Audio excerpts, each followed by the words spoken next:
तो आज की कहानी है एक सुई की वजह से पूरा गांव डूबने से बचा हुआ था। कहानी शुरू करने से पहले अगर आपने मेरे चैनल को सब्सक्राइब नहीं किया है तो प्लीज़ सब्सक्राइब कर ले और वीडियो को लाइक भी कर दें।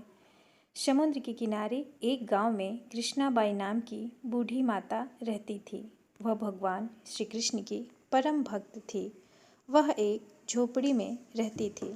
कृष्णाबाई का वास्तविक नाम सुखिया था, पर कृष्ण भक्ति के कारण इनका नाम गांव वालों ने कृष्णाबाई रख दिया। घर घर में झाड़ू पोछा बर्तन और खाना बनाना ही इनका काम था।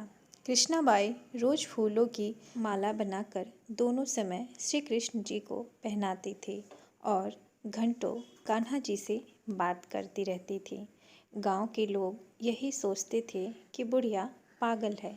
एक रात श्री कृष्ण जी ने अपनी भक्त कृष्णाबाई से यह कहा कि कल बहुत बड़ा भूचाल आने वाला है। तुम यह गांव छोड़कर दूसरे गांव चली जाओ। अब क्या था, मालिक का आदेश था। कृष्णाबाई ने अपना सामान इकट्ठा करना शुरू किया और गांव वालों को बताया कि कल सपने में कान्हा जी आए थे और कह रहे थे कि बहुत बड़ा प्रलय होगा, गांव छोड़कर पास के गांव में चली जा। अब लोग कहाँ उस बूढ़ी पागल की बात मानने वाले थे। जो सुनता वही जोर जोर से ठहाके लगाता। इतने में बाई ने एक बैलगाड़ी मंगाई और अपने कान्हा जी की मूर्ति ली और सामान की गठरी बांधकर गाड़ी में बैठ गई और लोग उसकी मूर्खता पर हंसते रहे।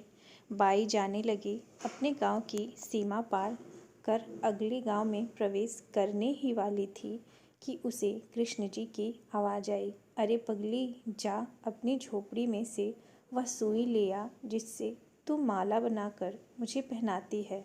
यह सुनकर बाई बेचैन हो गई और तड़प गई कि मुझसे ये भारी भूल कैसे हो गई। अब मैं कान्हा जी की माला कैसे बनाऊंगी। उसने गाड़ी वाले को वहाँ रोका और बदहवास अपनी झोपड़ी की तरफ भागी। गांव वाले उसके पागलपन को देखते और खूब मजाक उड़ाते रहे। बाई ने झोपड़ी के तिनकों में फंसी सुई को निकाला और फिर पागलों की तरह दौड़ते हुए गाड़ी के पास आई। गाड़ी वाले ने कहा कि माई, तू क्यों परेशान है, कुछ नहीं होगा। माई ने कहा, अच्छा अब चल, और जल्दी से अपने गांव की सीमा पार कर। गाड़ी वाले ने ठीक ऐसे ही किया।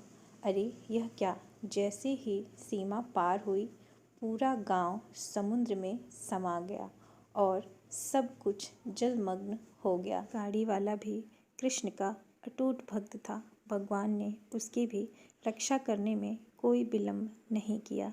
इस कहानी से हमें यह शिक्षा मिलती है कि प्रभु जब अपने भक्त की मात्र एक सुई तक की इतनी चिंता करते हैं तो वह भक्त की रक्षा के लिए कितना चिंतित होते होंगे।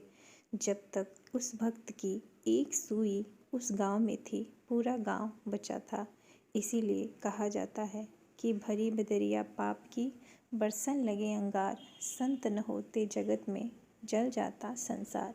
अर्थात अगर इस दुनिया में संत एवं अच्छे व्यक्ति न हों तो यह संसार कब का समाप्त हो गया होता। तो इसी के साथ ये कहानी समाप्त होती है। आशा करती हूँ कि आपको ये कहानी बहुत पसंद आई होगी। अगर पसंद आई है तो कृपया मेरे वीडियो को लाइक और चैनल को सब्सक्राइब करें और इसे अपने फैमिली और फ्रेंड के साथ भी शेयर करें। तो फिर कल मिलते हैं किसी और नई कहानी के साथ। तब तक के लिए नमस्कार। जय माता दी।